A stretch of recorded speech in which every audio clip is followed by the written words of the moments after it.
Yes, indeed. Welcome, welcome, welcome. Once again, my name is Steele Greye, and you are officially tuned into the Daily Huddle.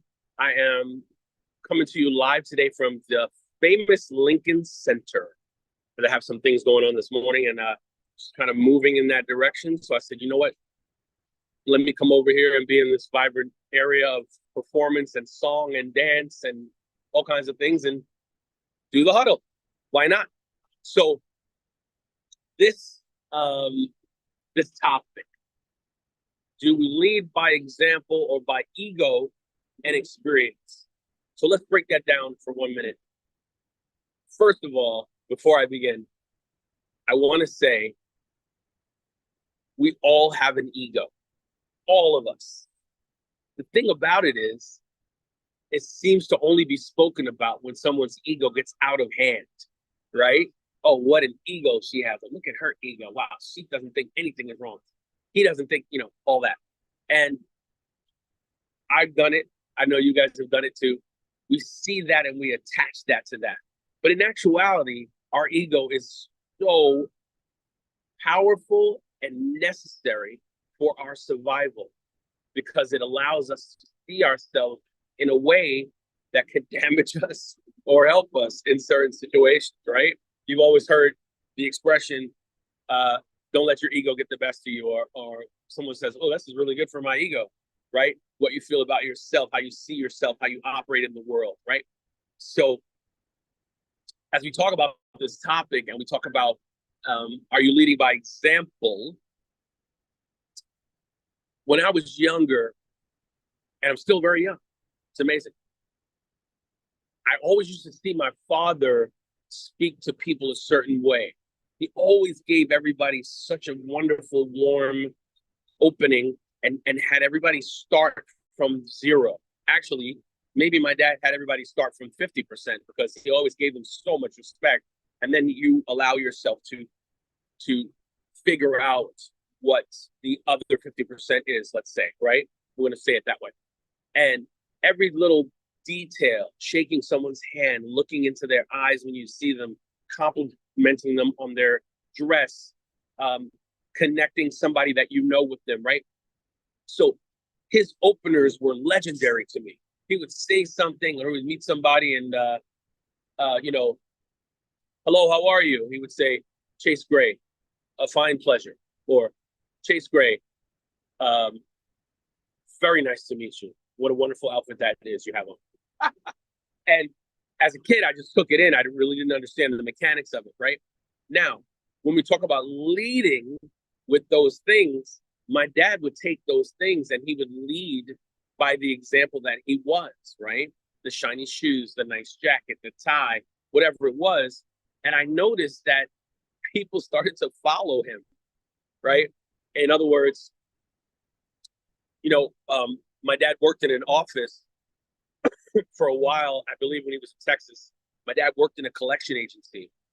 And every time I met somebody from my dad's office, they would say, your dad is, he is sharp. Like, it must be amazing that being your dad. And I was like, wow. And I used to hear that all the time. Everywhere I went, people were talking about my dad. And I realized his leading by example went crazy ballistic. It just spread everywhere. Everyone expected him to look good, smell good. The words, I have a great friend that I still talk to, used to know my dad, or knows my dad. And he said, man, your dad has his own category, man. I wish I was half of what your dad was. He said that to me like a couple weeks ago. He said, unbelievable man. Now, I spent so much time on that because the example that we give into the world, it shows up everywhere, right? Everyone that knows you will say, I know you. This is what you are. Or better yet, most of the time they're not saying it to you. They're saying it to other people, which is so interesting, right? So I remember one time I couldn't do a gig, and I think I might have told the story on another huddle. And the guy said to me, you can't do it? Why? And I said, well, I'm already booked. He goes, okay, send me somebody like you to fill it. And I went, send you someone like me. Okay. Well, let me just say out the gate, I'm me. Nobody's me. I'm me. And he goes, I know, but the closest you can get to you. So I looked through my phone and I looked at all the singers that I know. I have hundreds of numbers of singers. And I picked this guy. And I told him, hey, I'm sending this guy. He's a great singer. He's a good guy, good heart, good looking. He goes, okay, but does he sing the stuff you say? I said, I got as close as I could. So I sent him. After I sent the guy, I spoke to the guy a couple days later and I said, how was the gig? How was everything? He said, nice guy. Everything you said, totally true. I said, so why do you sound funny in your voice? He goes, he was good, but he's no Chase Greye. And I thought, okay, thank you. I appreciate that compliment. I said, but I told you I'm me, right? I'm the brand of me. I have my experiences. I've been to the places. I've read the books. I've had their interactions. I've had them. No one else has had them. He goes, I get it. Thank you for saying it. I understand. It's very good the way you said that. Thank you for doing the best you could. Right? Now, to the side that's not so pretty, when we talk about ego, and I'm talking about what we'll look for this particular talk, say the negative ego. I remember being on stage with a guy who was a leader, and I was singing in his band, and he came up to me really abruptly during the song. He goes, Chase, what do you want to sing next? Give me a song, give me a song, give me a song. And I was like, oh, it was like the beginning of the night. And I said, I'm going to sing Fly Me to the Moon. He goes, I'm singing that already. Pick another one. I was like, let me do The Way You Look Tonight. He said, okay. I started singing the song. And as I started singing the song, I couldn't hear myself. So I said to him, he turned the monitors and he turned his back to the audience. And he goes, just sing the song, sing the song. And he screamed at me. And I was like, wow, ego, right? I automatically put that to ego because he's in charge. I felt like he had kind of a Napoleon complex because he was like 5'1", great looking guy, great voice, everything. But he was always screaming at people. Always. I was like, why are you screaming at people? I'm a band leader. I never scream at people. I remember going back to the office and telling them the story about this guy. I said, look, before I start this conversation, I'm not speaking bad about him in the way that I want him to get in trouble. I like him. He's a good guy. He's an amazing singer. But he's always screaming at people. And the guy said to me, oh, he loves you. He's always calling to see if you're able. You have a great relationship with him. And I said, yeah, but he's screaming at me on the stage. He goes, oh, he's screaming. That's just him. You got to just let that go. You got to ignore him. And I was like, oh, I have to ignore him. Interesting. Well, look, that's not going to happen. I'm not going to ignore him. I like him as a person off the stage. When I'm on the stage with him, he leads with his ego. And he feels like he needs to control everything around him a specific way so that you bow down to him. Well, I'm not doing that. I know what I do. I know what I bring to the product. I have integrity. I love what I do. I love being in his band. He's got great players. I just need you to talk to him about screaming at people. He goes, okay, no problem. As fate would have it, I saw him again about a week later, not on the gig, just outside. He said, hey, Chase, how are you, man? I said, great. How are you? He said, oh, I'm just going to check out my kid over here at this place. I got to pick her up, whatever. Great gig the other night. You were awesome. I said, thanks, man. Good to see you. He said, good to see you, too. I'll talk to you soon. I didn't mention anything, right? Because what was I going to say? And by the way, please stop screaming at me. Like, I don't know, something didn't fit in that moment. So I said to myself, how will I deal with this? I did wind up having another gig with him a little while afterwards. He did not scream at me, but he screamed at somebody else. And I thought, wow, interesting. Let me take an example from this. Let me figure out how to get the juice out of this. What do I learn from this? My friend that was on the gig with me, she said, Chase, just ignore him. When he screams at you, just turn away. Don't even pay attention to him. You know how many times he screamed at me? I don't even hear him anymore. I was like, oh, okay. Right? Now she's in her way leading by example. Do what I'm doing. Don't worry. Watch what I do. Do what I do. I was like, okay, interesting. So in your place of business, or if you call yourself a leader, I would love for you to ask yourself the question and be really, really honest, because this could scrape a little bit. When you go into where you're going to work or your job or your business, if you're a leader, and by the way, we're all leaders in one sense of the word. I'll get back to that. But if you're an actual leader, an owner, a business professional, that you're in control of your people, look in the mirror in the morning before you leave and ask yourself, do I look like I'm commanding or I am in control of my business? Am I setting the example? Am I portraying someone who looks like they know what they're doing that other people want to follow? Right? Now, I just want to unpack that a little bit. Everybody doesn't see themselves as a leader. That's the truth. Even people who own their businesses, right? If you don't see yourself as a leader, but you're in a leader position, how does that work, right? What are you, like I said, some people are portraying something that they're not. I'll give you another example. I was in a band with a guy who was a leader of the band, but he wasn't the original leader. He was given the leadership position. I wound up being the leader of the band for a few gigs because he had some health problems. And I led the gig. They were all my friends. Everything was awesome and perfect. And this guy came up to me during one of the awesome gigs we did in Jersey. He said, Chase, I don't know how to say this, but you should be the leader of this band. And I'm going to tell you why. And he listed some things that he saw tonight that he normally doesn't see. I said, thank you so much for that comment. I appreciate it. I receive it. But I will never tell the person that leads the band what you said, because it's his band. I'm merely filling in for him right here. I don't need to one-up him or tell him that I'm better than him. I don't need to do any of that. I know what I do. I know what he does, and I'm in his band. He was like, wow, it's pretty professional of you to say that way. You can tell him that, but I think you won't even tell him that. He goes, no, I won't tell him that. I just like the way everything was run. Everyone respects you. They're your friends. It's great. You got a big tip. You gave it out to everybody. Sometimes that doesn't happen. I said, I know. And we talked about it. We went on and on and on. I know that I'm leading by example because people remind me of it, if that makes sense. Now, when I'm not leading by example, or if I've lost my temper around somebody who never seen it before,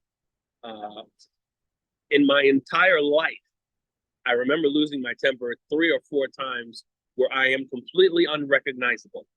You don't see me at all. You're like, who is that? And when that happened, my blood raced, my heart beat out of my chest.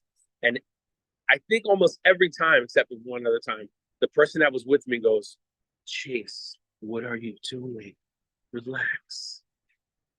Everything's fine. And they shook me out of it, right? The point I'm making is, as a leader, and you know what? We can take the word leader out, right? As a human being, are you leading by example, or are you leading by the ego and the experiences you've had thus far? Because if you just lead by the experiences you've had thus far, you will be thrown into the fire with a new situation, and you won't have the tools to deal with it. If you're not present, you will go, I know how this goes. You know what? Get out of here. I don't want to talk to you anymore. As a matter of fact, you're fired. Whereas the person who is leading by example knows that this person that you're talking to that did something wrong or did something you told them not to do, they could be dealing with a death. They could be dealing with something with their relationship. They could not like their job and want to talk to you about how to make it better. They could be in a situation where they were in cahoots with somebody else and you don't know how it happened. There's a myriad of there's a myriad of situations that could be. It's funny, someone just waved at me that I know, that knows me as a singer. Just out of nowhere, so that was really bizarre. But there could be a situation where something is there that you don't know about, right? So if you've ever seen somebody, I know this has happened to all of us in one way or another. you show up somewhere and someone's around you and they freak out about something or they snap at you. You're like, wow, what just happened? I just said such and such. I don't want to talk about it right now. As a matter of fact, I'm going. I don't want to be here anymore. And they leave. What just happened? As my dad would say, everyone you meet is starring in the movie in progress. It's in progress already. You don't get to see what happened in the last hour or the last 5 days of their life. You just literally come in. Oh, I'm here. What happened? You can ask them. You can try and help them. You can try and be their friend, but you can't figure it out if you don't know. You have to talk to them and see what's going on. So when I talk about the concept of an experienced leader or somebody who leads by example, they've already come to terms with what their integrity and what their paradigm is, right? I know who I am because I know who raised me and I know what I came from. When I get out of integrity, I feel it like somebody's spread an itch powder on me. I'm like, oh my God, I don't feel good all of a sudden. Something's not right. Something's not right. And I know it. You know what's funny?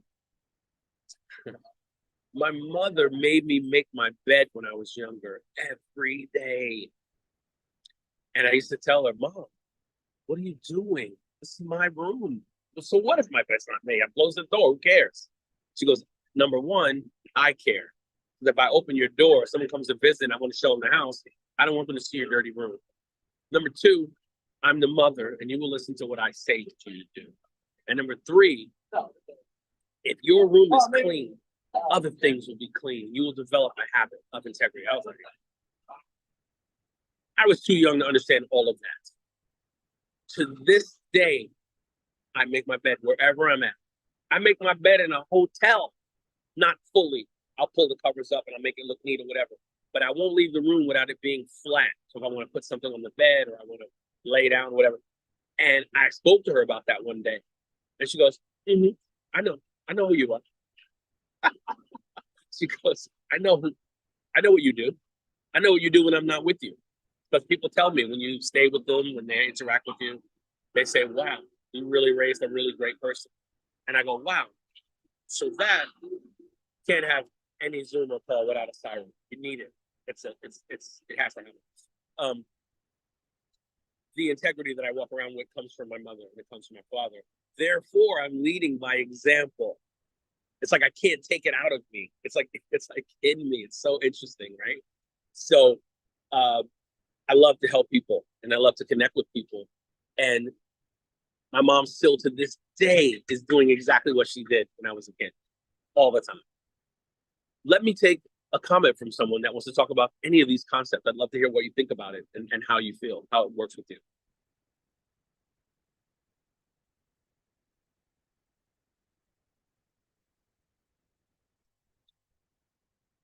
Go ahead. Hey, Chase. La la la la la. Bup, bup, bup. I love it. Can you hear me? I can. Great hat. I'm gonna have to take that hat too. I'm coming to your house. That's what I'm doing. Yes. Yes. You spoke to a lot of things. As a leader, and I used to lead by example, not by talking, even though I talk a lot. Top salesperson. So anyway, we had a new lead come on. And she wasn't aware of what we needed to do because she was new. So she asked me to open up my phone to tell her what to do. And I asked her, does she know how to do it? Because we're not supposed to use our phones on the job. She got upset with me and she started having these conversations with herself out loud to us, complaining. And I asked her, I said, ma'am, why do we got to hear you complain on our job? That didn't help. Okay. But what I learned from the situation is that people have complaints and they're going to show up everywhere. True. I don't have to react to it. Right. But I did. And I did ask her, could she keep those communications to herself while we're on the job? And she didn't like that at all. But at the end of the day, a leader doesn't let anyone else's complaint affect the whole group. Correct. And to manage that, that's why we have mental health lines and all that other stuff on the job, so that the atmosphere is conducive, so that everyone has the opportunity to do their best at the job. And that's what a leader would do. Correct. Is kind of like take the person to the side or what have you. But she didn't have leadership skills. And at the end of the day, if it's not managed, it goes to the next job, the next place. Right. And it went to the next place, and it wasn't managed, so she had to end up quitting. Wow. And I don't know what I could have done to change her mindset by the way I reacted toward her. I could have not said anything. But people are being generous when they say something about another person. And so I learned that if someone is kind enough to say it, because a lot of people let you look like a fool, but some people care enough to say something, and it's up to me to receive it and process it and change, because they're being generous by telling me something about myself that I didn't know or I didn't even see from that direction. So I just look at it as a learning experience. So thank you so much, Chase. I love the topics. Thank you so much. I appreciate you too. And as a good friend of mine said that used to teach me, leaders praise in public and criticize in private. Thank you so much. I'll talk to you soon. Hi, Chase. Florence.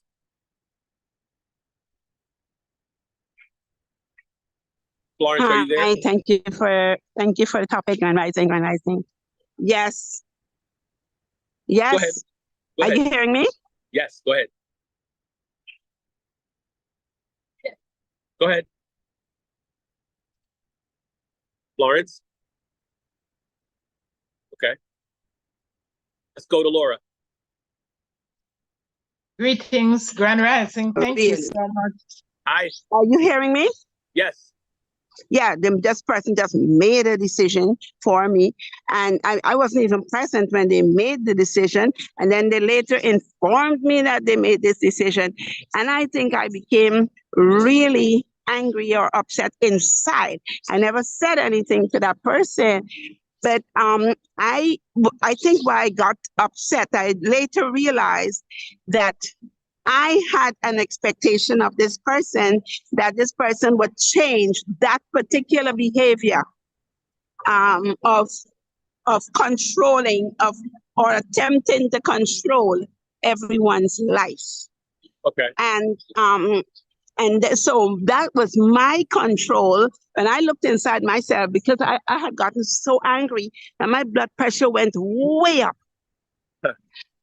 And then when I started examining why my blood pressure had gone to that place, I realized I was really angry inside. Anyway, so then I realized my control was that I was expecting that this person would change that particular behavior. So then I had to adjust my thinking now to realize, listen, you cannot control the time, or you cannot control whether this person will change, and you cannot really, you're disappointing yourself from having these expectations. So you have to change how you approach these situations in the future.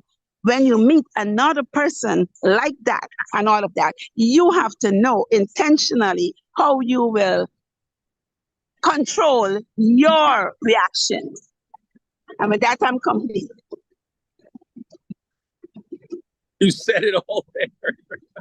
Oh my gosh. It always goes back to responsibility, right?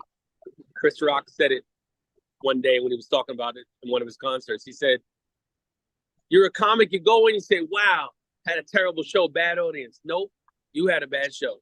You didn't make them laugh. You didn't see the audience the right way. Oh my God, I had a bad day today. This person called me, told me, nope, you had a bad day because you didn't decide to be happy. You didn't decide to go to a place that makes you happy. He said, I'm responsible for everything right now. I'm responsible for everything. I never forgot when he said that. I was like, wow. He said, my wife is not here anymore. My lovely daughters, they're all in another place now. What happened? I cheated. What can I say? I cheated. It's up to me. He said, it's not responsible. You're not responsible for everything, for everybody. You're just responsible for you. I was like, wow, that made a lot of sense. Laura, do you have a quick comment before we go? Oh, yes. Thank you so much, Chase, Grand Rising, everyone. And there's so much So much. I'm getting from this conversation this morning, and I'm happy that we're vibing.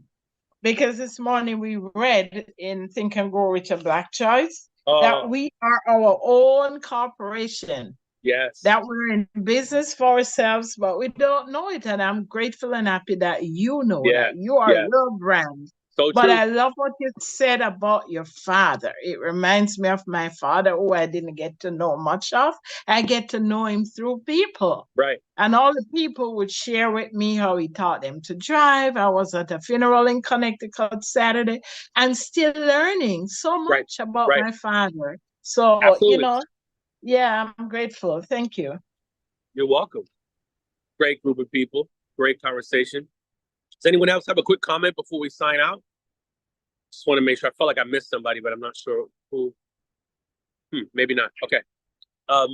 So to wrap it up, this question, or the question that I asked you to ask yourself, look at yourself before you go out into the world today and ask yourself, what is the message that you're sending out? Are you sending out a message of ego higher than the rest of people? Are you sending out a message of fluidity and authenticity? Or are you sending out a message of, don't come near me, I'm toxic, I don't want to talk to anybody, right? I remember having the conversation with somebody about energy years back, and they said, well, it's not my fault that people around me are pissing me off, I'm just mad every day, I don't like people. And I was like, wow, that's a lot to carry around on your own. How do you feel?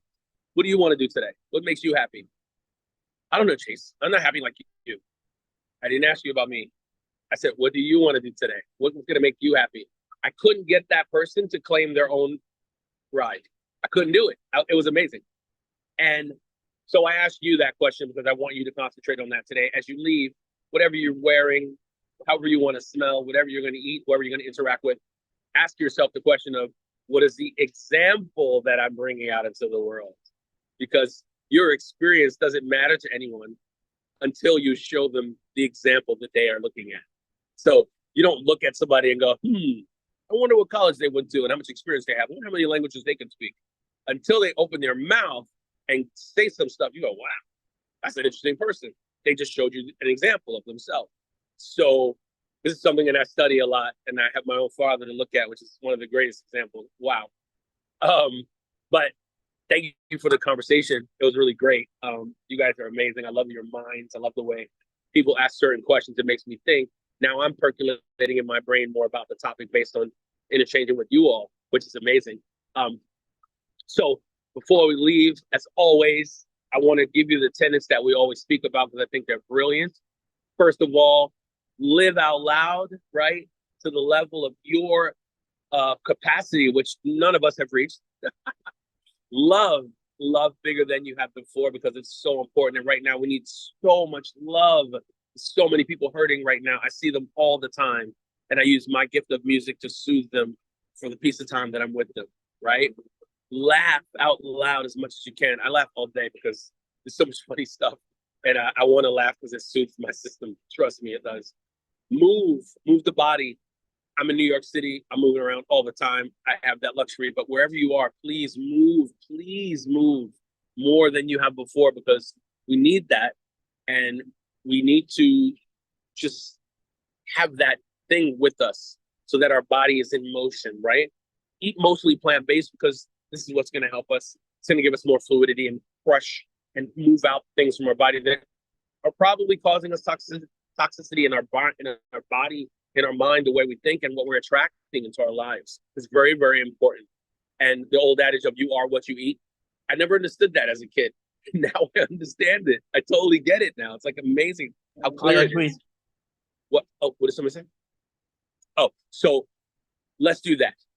And stress less, my good people, please. Because in this time right now, if all of us can set an example of calm, we can spill that on to everybody else, right? Think about all the angry people that are walking around. Hug somebody today, rub somebody on their back today, go and visit somebody, bring them a coffee, bring them a lunch. Just let them know that they're there. Let them know that they're being seen by you. It's really, really, really important. And lastly, check yourself before you wreck yourself. It's important. Have a spectacular day on purpose, and I'll see you soon. Thank you so much. I'll speak with you, Michelle, for sure.